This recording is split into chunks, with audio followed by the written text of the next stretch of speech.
Hello, this is Attila from Mayhem and you are watching Chaos TV.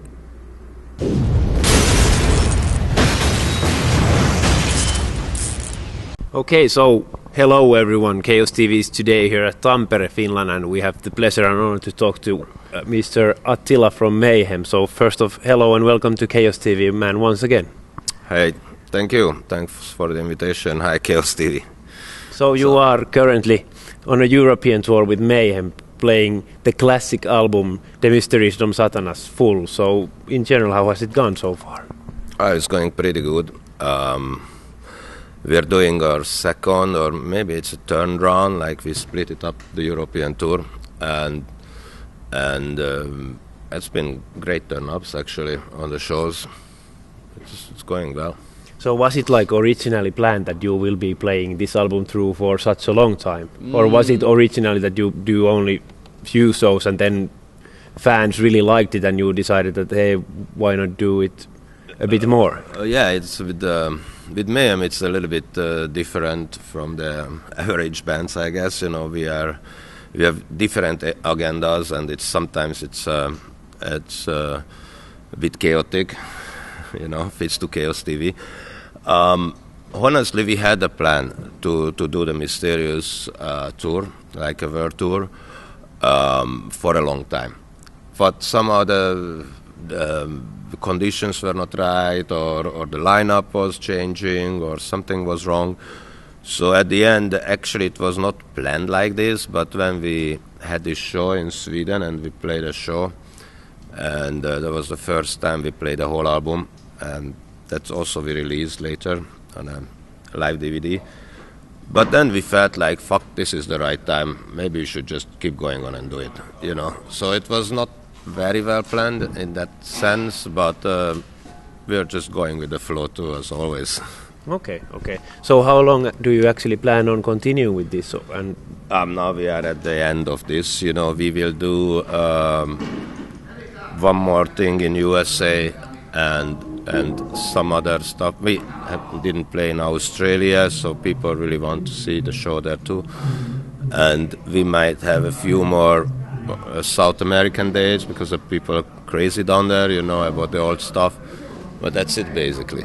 I have actually heard that South Americans are like really passionate about like black metal in general. So do you agree? Oh yeah, totally. It's a very special audience and fucking great fans, and it's different.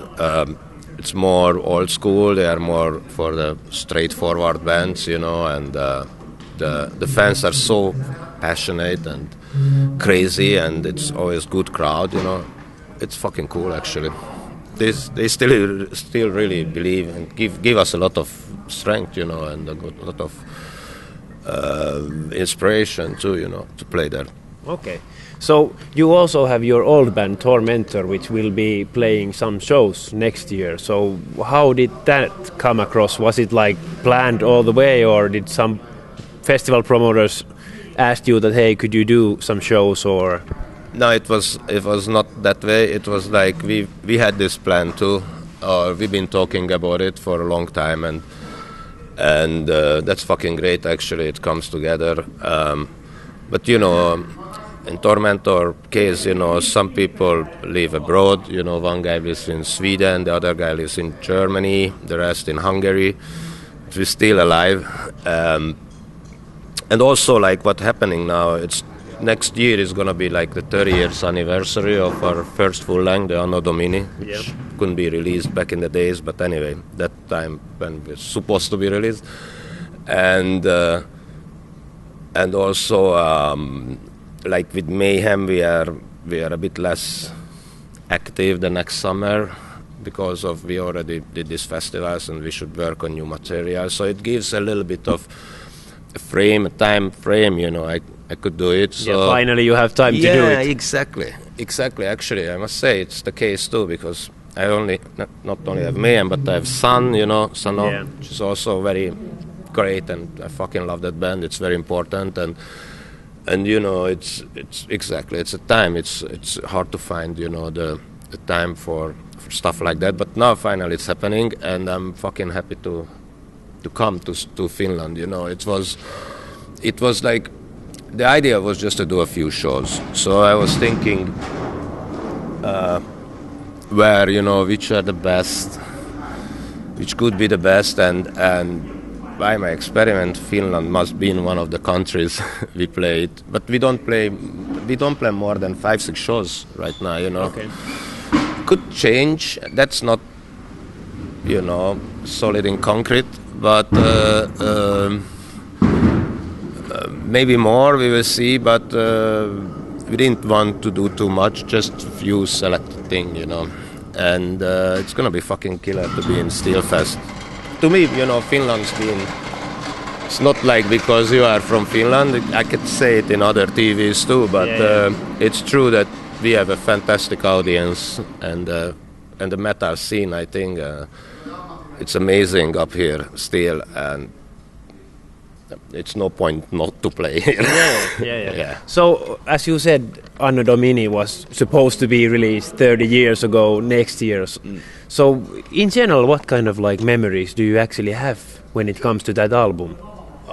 I think the times were pretty hard in Hungary for a black metal band at that time. Yeah, it was. It was like we were in the old system, of course, and we were not so welcomed with our idea. But they were still, as long as we were not political, or, you know, they didn't stop us. They didn't, you know, imprison us or anything. Yeah. Sometimes we had a few problems. What happened? We just couldn't release our record.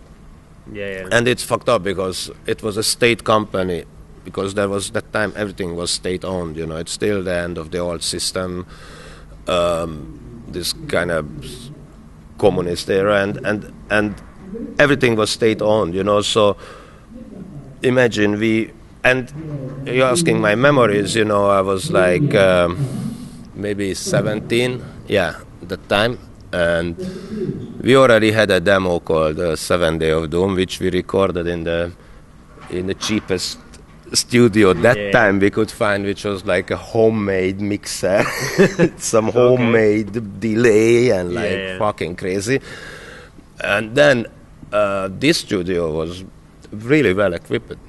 Okay. Because it's because our drummer Zsolt found this guy from one of the state companies, you know, and they were like.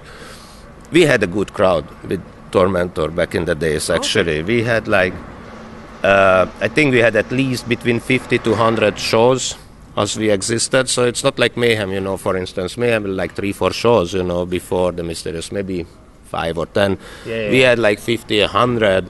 Okay. And we had already crowds like 500, 700 people came to our show in those periods, you know. Okay. It's, especially from 88. And up, you know, as we got bigger, you know. Yeah, so you were pretty active then. We were really active, and like we were rehearsing every week, like 2-3 times, fucking working on the shit, playing on the weekend. Only played in Austria once and Slovakia in 2 shows, so we only played basically in Hungary.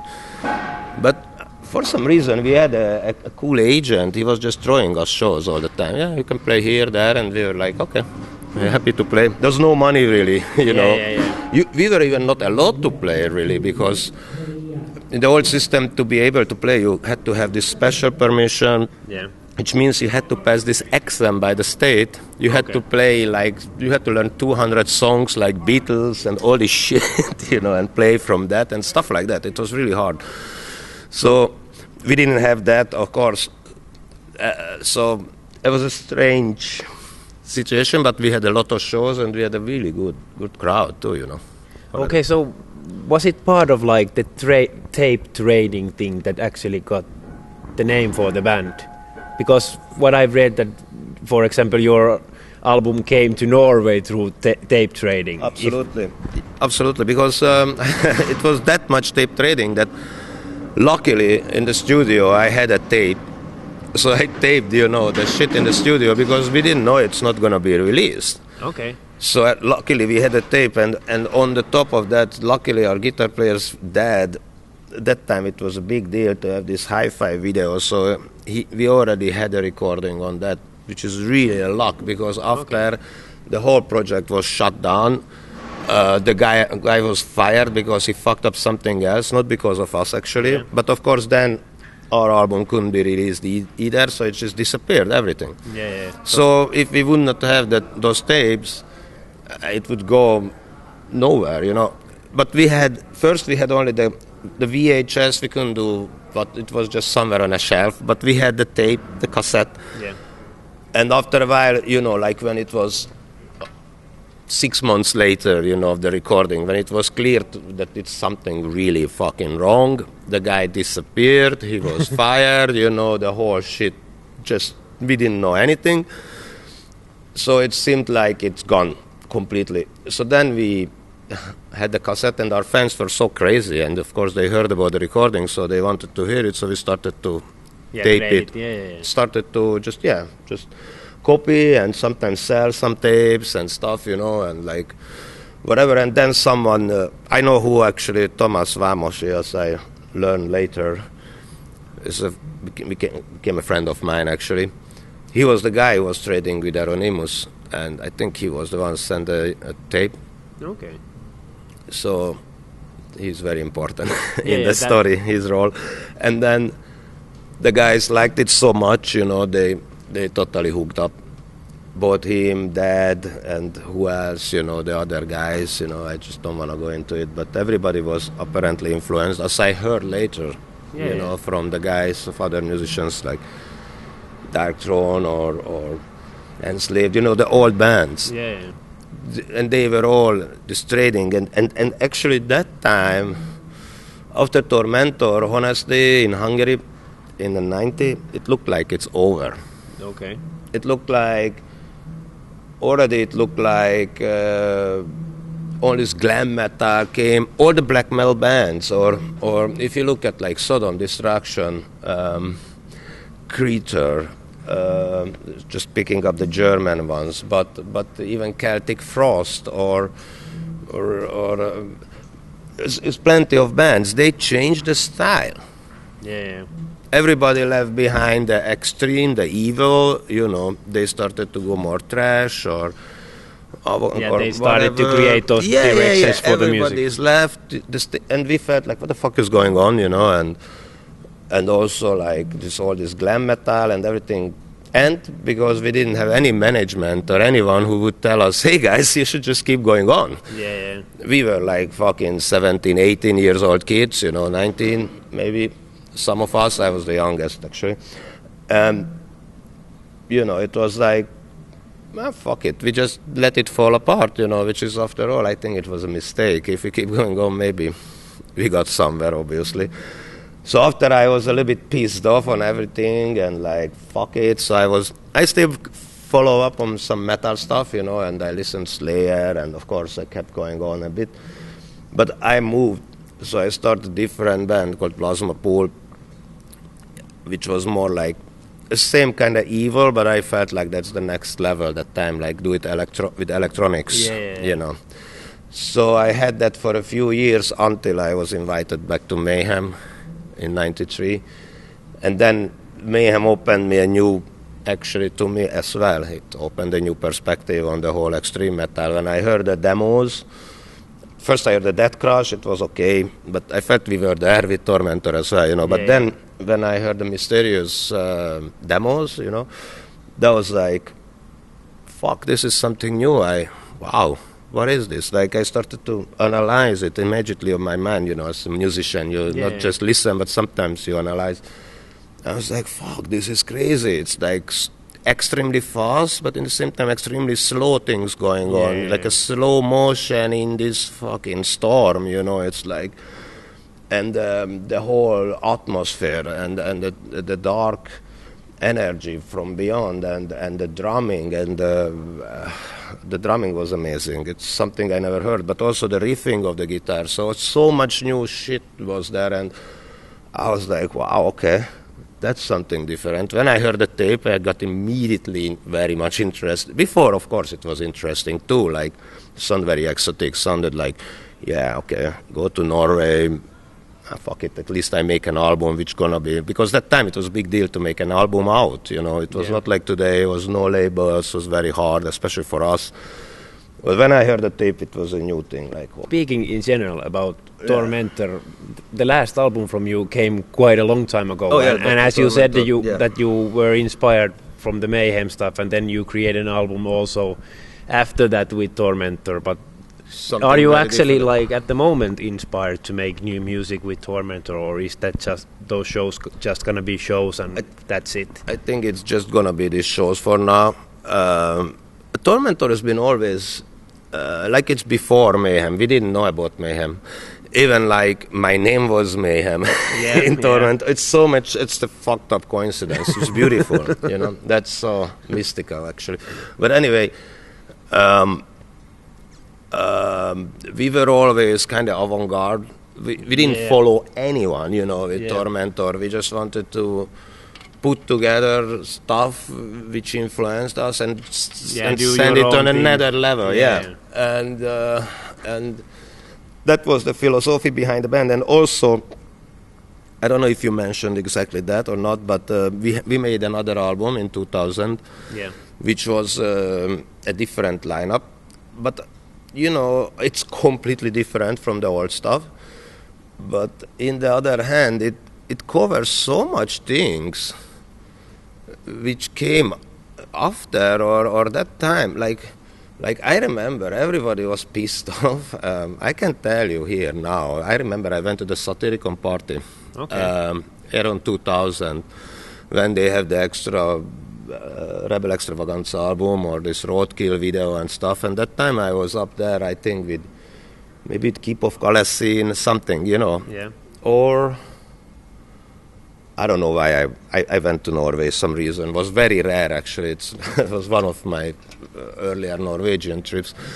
Nevertheless, what I want to say, I never forget. I was in this party, a Satyricon party, and Torn release party that time, and Torn album came out, and Frost and his girlfriend, they almost stormed at me like, Attila, what the fuck are you doing? Of course, in a nicer way, but you know, like, what is this with Tormentor? You fucking ruin it. Like, why do you do this? I was like, just it's black and roll. It's like we thought it's cool, you know. It has the folk elements, a lot of grotesque, a lot of philosophical stuff behind, even tales, you know, history, culture, but in a very bizarre, a little bit grotesque and grotesque way, you know. But you know, later I heard Satyricon albums. Sorry, you know, they went on mid-tempo, you know, became black and roll. It's just I don't want to say we influenced that, of course, but I just want to say I think we were pretty much ahead of time again there, you know, and that sometimes happen with bands like you. If you are too much ahead of your own time, you don't actually get the level of success that you should actually have. You got it. Yeah. Exactly. Yeah. With Mayhem, like the previous album, Esoteric Warfare, was about like mind controlling and areas around that lyric-wise. Is that something that you actually want to explore more about with the lyrical side in the future, or do you feel that you have explored that enough, that what you have in you? That's a good question. That time I haven't decided yet, or we didn't decide yet. I could go further for sure. I have a lot of new. That was a little bit reflecting on the earth, on the world, on our common dimension. You know, these lyrics were not just my abstract word. You know, it was our common word. It connected to my researches and stuff, and those lyrics were based on stuff I learned, you know, and I still love, you know, I still love the alternative history, so to say, or the alternative science, or because I think that's what brings eventually us ahead, you know. Everything is alternative before find out, fuck, this is great, that was cool. Look at Jordan Bruno, you know, he was fucking burned because of his alternative science. I'm just saying, like, it's still today, it's like you are ridiculed and you could be the most idiot. But one day, you know, things can change and all these people just shut up, you know. Yeah. And one day you see yourself as a hero, basically, that you have actually developed something new. No, I see myself as someone who has the opportunity to do these researches, and it's kind of like my job, job, but my life, you know. So I think I should not just waste my time, you know, but do it for us, not just for me, because as an artist, I would like to share after, you know. So yeah, I have ideas those fields more, but it's still a band and it's still not about me, you know. And we will see how the others, you know, we are talking about maybe do something else too, you know, like, or it's very early to say, you know, it haven't been decided yet. So you also have the band Sunn O, which will release an EP Ashes on November. So is that material like completely new, or was it left from the first debut album studio session, or what's actually? There is like 2 new songs or 3 new songs. What is 2 or 3? And there is like remixes on the record. That's a great stuff. I think this has like more darker vibe, more like black metal feel to it. It's getting a bit more black, a bit more dark. It's very interesting, you know, how we gonna end up. You know, I just the biggest problem is not the problem, but the biggest issue with that band is again the time. We are talking about like how to put together, like, because we all have other bands. But it's so fucking fun when we are together, and we are so much on one page, and I really enjoy, you know, to play with the musicians like from different era, and we are really had some great time, you know, and those guys are so fucking amazing artists, everybody in that band. I guess that's also like quite inspiring for a musician to be part of something like that, where you get like new ideas from everybody. And also I felt like honored to be there, you know. Sometimes it's like, and inspiring too, you know. It's that band which we could do almost anything in, you know. So I think but like any other band, I feel it's still gonna grow more. You need a little bit more time, you know, when we can really define what it is. Like you see, it's still a little bit shaping, and I really hope that that it will be possible time-wise, you know, so to do some tours or live shows or whatever, you know, it's needed. That's a little bit tricky part, because, you know, everybody has their busy bands. So even somebody is free, but the others, it's very hard to find when everybody is free. You need to find a festival where you all play. Something like that. Yeah, maybe. But we will see. It's something for the future still, I think. That band is still like... It's not that new, because we had the idea for many years before it happened. Okay. So, yeah, it's been like 3-4 years we've been already talking about. I remember when Joey mentioned me, it's a long time in this, I think, Grass Pop Festival, and how was it? They were there with Sleep. I don't know, but it's like even before, I think that, because he already gave me songs then, so I don't, it's like long time. It's been a long time, you know. So it was him who invited me, actually. I actually really like the debut album, so I'm hopeful that you will play some festival someday, which I would be able to see. So Finland, please. Thank you. Yeah, of course. Hey, Attila, thank you a lot for the interview, and best of luck for the future. Anything you want to say to the Finnish metalheads coming to see Tormentor next summer at Steelfest? Yeah, that you guys, what I already said, and I really don't want to drop here anything, but you are just fucking ace, you know. Here in Finland, it's good to play. Thanks for your support. It gives us so much, you know, and we are here for you. You are here for us. We are here for each other, and it's a beautiful connection, and it's a beautiful symbiosis, and like fucking meta rules. You guys rule. Thanks. Thank you a lot.